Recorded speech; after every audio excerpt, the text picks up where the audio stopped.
अरे बंगला गाड़ी झुमके कंगना सब दे गाड़ी झुमके कंगना सब दे देना उसको सजना आज लगी उसकी यौवन को आज लगी उस यौवन को दिल मत देना मेरे सौतन को। एगो गाना सुन ले हो कब सब है ना मैं ही करेड़ा और गाना के एगो नौजवान के फरमाइश पर कि ढेर मत भूमिका बनाई हो। अच्छा चापू बाबा हे बाबा एगो गीत गा देबो ओकर बाद बैठो जी तो ठीक है बा तब का कि आज हो पहिला मिलना वाह वाह ई गाई की शर्ट सॉन्ग सुनाई ये गाई मारे तो हम चाहो हाँ जी कि मंच छोट नहीं खे ना मंच पर एगो तो साउंड वाला तना ना व्यवस्था लगोले बड़े कि आधा भीड़ ढले ले बड़े सही बात ओकर बाद आदमी बड़े हाँ जी तो रौरा रेस्ट कोली रौरा के हम बुला ले हाँ जी सही बात तार मन बा हम जानो तनी तू बैठो आओ बैठो मनोज तू भाई। बैठ जा दू आदमी रह तोर मन बा काई गाना अपना छे तू चल जा जखनी भैया भी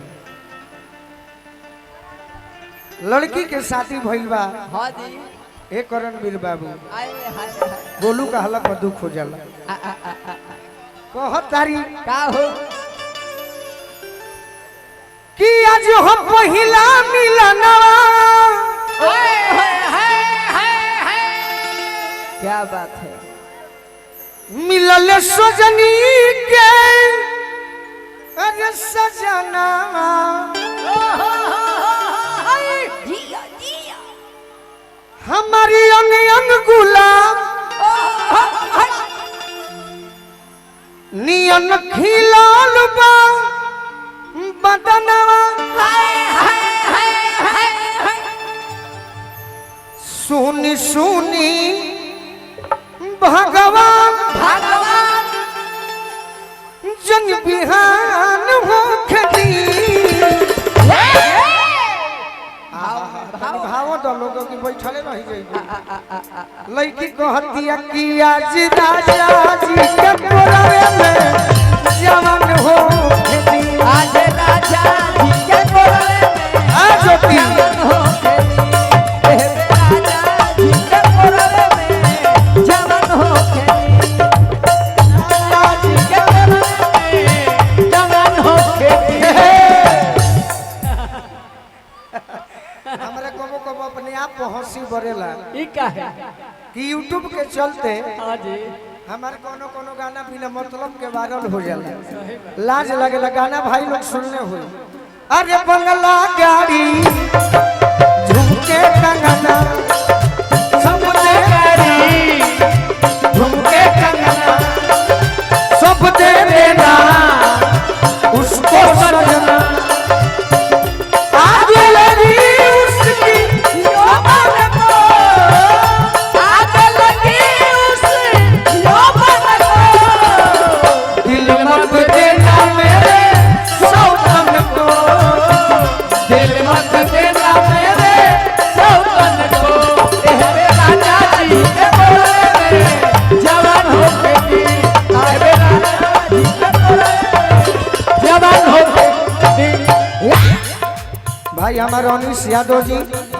बहुत बहुत सम्मान करेले है जिला में बार बार प्रणाम करो कमे कमे कहे के बाद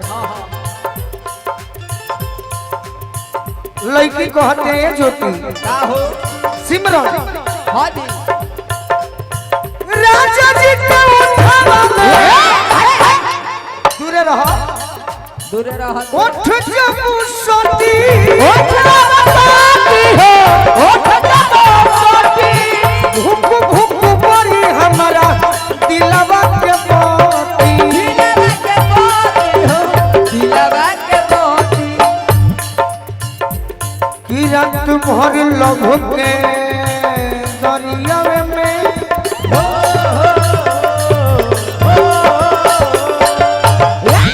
रात भर लभ के दरिया में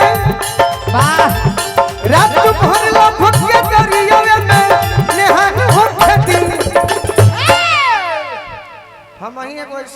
बनी बुझाता कैसा कि उत्तर प्रदेश हाँ हाँ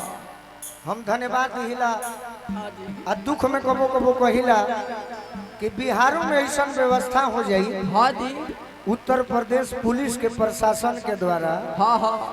कहूँ अपराधी हिलित न सही बात आज उत्तर प्रदेश के पुलिस प्रशासन बहुत टाइट बा तब का एक खातिर हमने के धन्यवाद देवे के चाहिए सही बात जय हो जय हो तो सौरो लोग सुनत तनी हाँ आ टाइम के लिमिट होई तो 2-4 घंटा बढ़ा देव सब है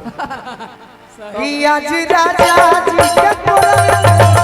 जवान हो खेती आज राजा जी के कोरल में जवान हो खेती आज राजा जी के कोरल में जवान हो खेती राजा जी के कोरल में जवान हो खेती जे कलाकार अगर जान ली हो कि कलाकार के पैसा देता हाँ हाँ लूट के वो देता जान जे है जे कंपनी मालिक से बहुत लूटले हो ये को पैसा यहीं के देता नहीं कि आज राजा जी के कोरल में जवान हो खेती आज राजा जी के कोरल में जवान हो खेती आदि तबे वादा न तो वादा न तो वादा न तो वादा न तो जवानी तबे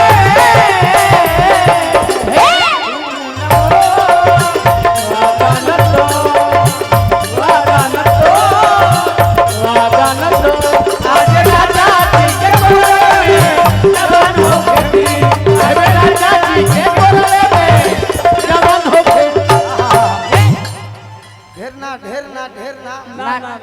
ढेर करही के संक्षेप में तब कि भाई हमारा उन्हीं संग वाह आ धनंजय बाबू आए है बड़ी हमार सम्मान प्यार दुलार करे नहीं अति सुंदर आज तो इतना सम्मान कैले बड़े हाँ जी कि हमारे बुझात में खे कि कितना इनकर बड़ाई करी हमारा और डीजे बिट्टू मैरवा के साफ धरती पर परी उतार कि दे रोवा गनगनाई पिया कोना जब उठई है ठाकुर मनोज हमार जिया जुड़ई है ठाकुर मनोज हमार जिया जुड़ई है हियरौ बोलू राजा के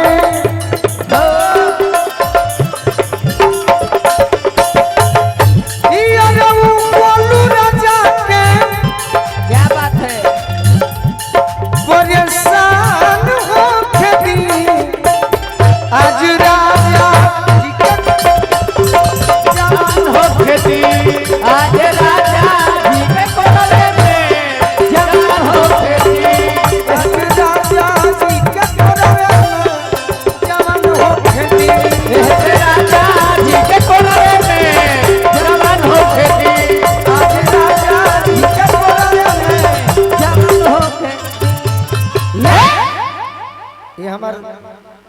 चेला झूठो के कहे कि चेला वाला गुण नहीं खे ना बाकी चलो हम खुदे खराब आदमी हई हाँ जी ए खराबो के केहू चेला बा तो सौभाग्य बा सही सही टेनी लाल यादव हवन इनकर आवाज में बड़ी जादू बाबा के मोहटिया देवेला हाँ जी